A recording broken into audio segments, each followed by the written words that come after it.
Ao longo destes dias temos falado muito de regras e regulamentos europeus e de que forma é que a regulamentação, se por um lado é necessária e desejável, por outro lado pode ser um entrave à criatividade, ao desenvolvimento, à competitividade. E é por aí que vamos agora. A Meta, Facebook, como sabemos, é simultaneamente um dos maiores investidores em inteligência artificial, mas também das mais visadas por parte da regulamentação europeia. E é isso que vamos escutar agora, ou seja, qual é a perspectiva de uma Big Tech sobre esta regulamentação, sendo ela necessária, de que forma ela é ou não um entrave ao desenvolvimento, à competitividade, à inovação. Chamo por isso a nossa próxima convidada, Laura Bononcini, da Meta Facebook. Laura. Thank you. Hello, everyone. It's really a pleasure to be here. I wanted to start by thanking APDC for inviting me. It's really great to be in Portugal again. I've been missing this country. I was telling all people that I feel like Italians. You can hear that I'm Italians. Italians and Portuguese people have special relationships. We're kind of similar. And so it's really a pleasure for me to be here.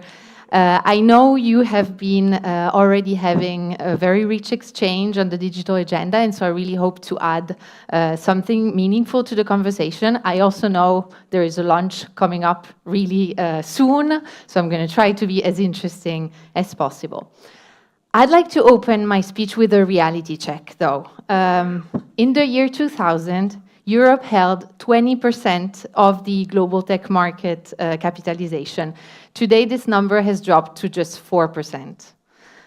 Not a single European company ranks among the world's 10 most valuable firms. And if you look at the unicorns, out of the 12 more valuable world unicorns, we don't have even one in there. Every morning we wake up to headlines about the war, about economic uncertainty, about a series of issues. We really need to build a resilient Europe, a resilient future for Europe. And I think, and Meta thinks, that we can do that only through innovation. Innovation must be the heart of it, and if you talk about innovation, you talk about AI. So if we are to find a path forward, I think we must begin, as I was doing, with an honest conversation. And so with telling the uncomfortable truth, which is that the global AI frontier is actually a contest between two big regions, the US and China. We're not part of it. And we're not part of it, of course, because they're holding, for example, a high percentage of compute capacity, which far outweighs that of Europe. But there are a series of other reasons that people don't necessarily immediately think about. The first one, maybe, is the most obvious. It's investment. The US invests 50 times more than Europe in AI. The US attracts 5 times more investments, foreign investments, than Europe in AI.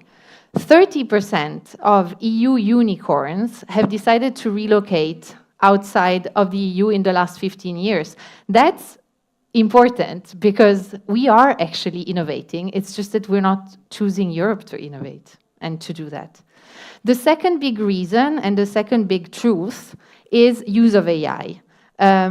And this is something that was reminded just a few days ago by the Cypriot Minister of Digital. You know, they're holding the presidency, the EU presidency. And he reminded us that only 20% of European companies are using AI. And I'm saying companies in general. If you compare that to the US and China again, they have numbers around 80% both, to China slightly more than the US. So the real threat for our economy is not that AI will replace European workers. Everybody's thinking about it, right? Talking about it. But it's rather that AI-powered global competitors are going to replace European companies that have not embraced this reality. Why? Why does this happen? It's not, we're saying it, it's not a question of capacity, capability. We have very skilled workers, we have strong advanced universities, we have ambitious companies. We're going to go into that in a second, but we're unable to leverage them. So what's happening? Well, something that I'm sure you've been discussing in the last few days as well. There's no single digital European market. If a Portuguese startup wants to scale outside of Portugal, they have to deal with 27 different systems, legal systems, etc. It makes it very complicated. And most importantly, Europe has built regulatory barriers over the years. We have 270 different regulators who are in some way across Europe dealing with digital policy and AI. We have 100 different laws about this topic. And if you think just since 2019 alone, 70 new digital rules have been adopted. So there has been a very strong approach to regulation, to innovation, which is of course very important, but the question is whether maybe this has gone too far.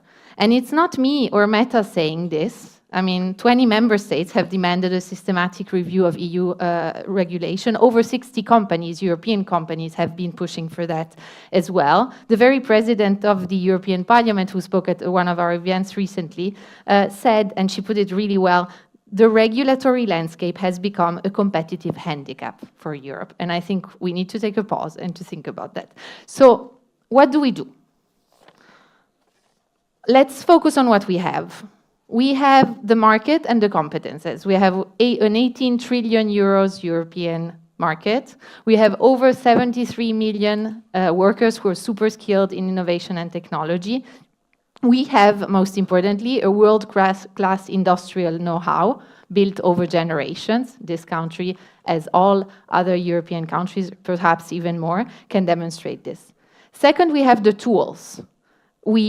For example, open source AI is something that has been developing very strongly. At Meta, we've launched, we have our model, which is called the Llama, which has been downloaded over 1.2 billion times across the world by companies, institutions, single individuals. So there is a tool that allows you to build on it. And so you don't need to develop the whole process. You actually can build on this technology.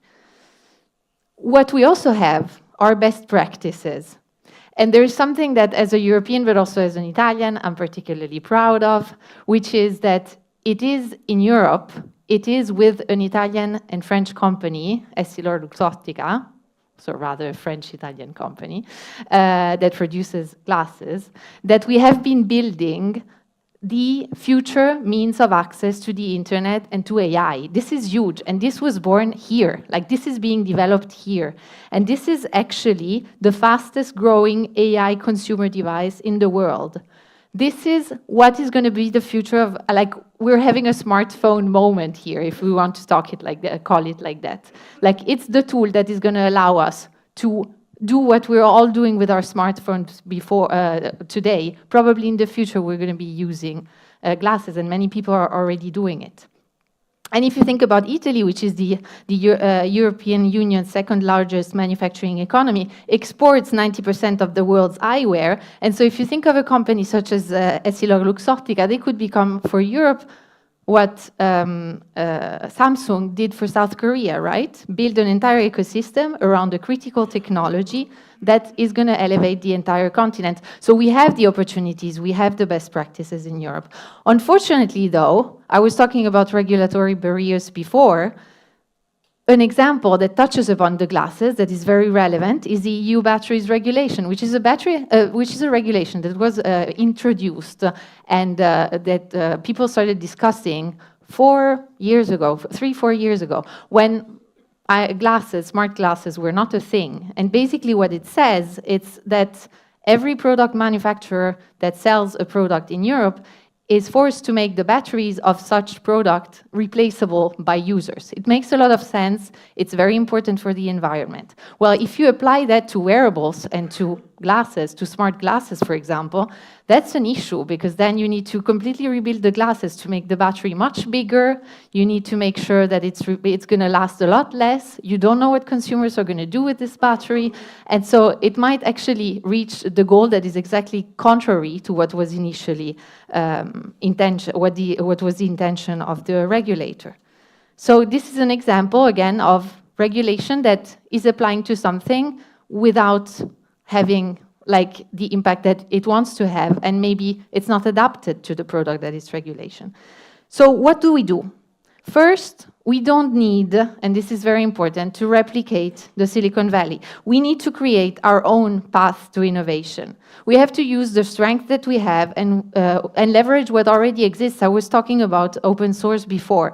There is no need for us to rebuild the whole layer of the stack. There's no need for Europe to have the same capacity or to try to catch up, to have our own, like, cloud or AI. We can use what is already available, and we have to build on top of it. We have to take advantage of what we have and what we do best, and we have to couple it through partnerships and through collaboration and through openness, obviously with the right attention and with the right rules. But this is where the opportunity, because the opportunity lies. Because if we try to rebuild everything from scratch, it is going to be very, very difficult.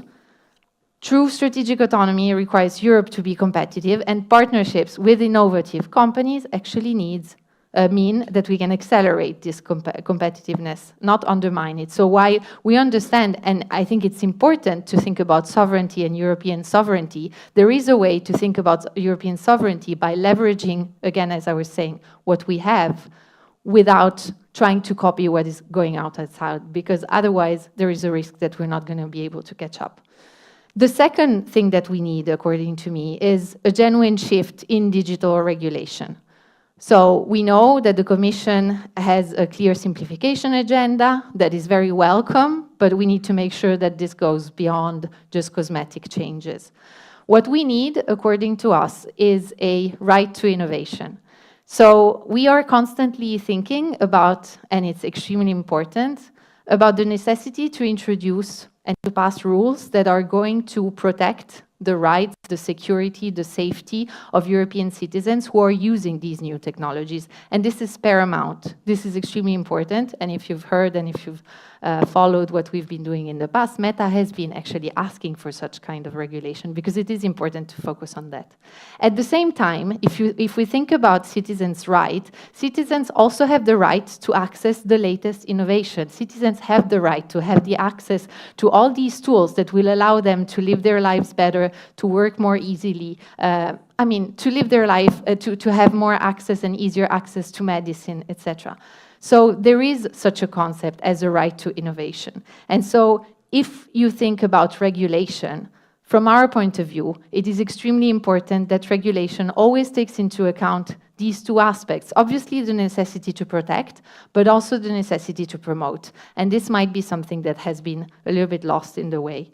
And so we would probably, what we've been asking also to institutions is a commitment not to adopt new regulation without rigorous impact assessments that are providing that, of course, it genuinely protects citizens rather than simply burdening those that are trying to build the future.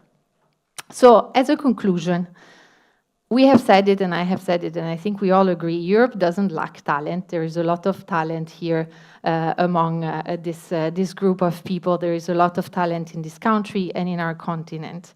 Europeans, by the way, don't lack ambition. We know it, and we have a lot of best practices and of excellence to actually demonstrate it. What holds us back are barriers, part of which we have been building ourselves. What Europe needs now, from our point of view, is confidence. Confidence in the strength that we have, confidence to actually open up rather than shut down, confidence to embrace a technology that, if it's paired with our values, and that's very important, and our industrial heritage, which is something that we have and that everybody else doesn't, can power the next chapter of European prosperity. And then we need new rules. We need an impact assessment of digital laws, and we need to focus on a fundamental right of and to innovation. The choice is ours, to build the ecosystem that powers the next industrial revolution or risk becoming a museum of our past achievements. McKinsey estimates that the European AI ecosystem could unlock up to 480 billion euros in value annually by 2030.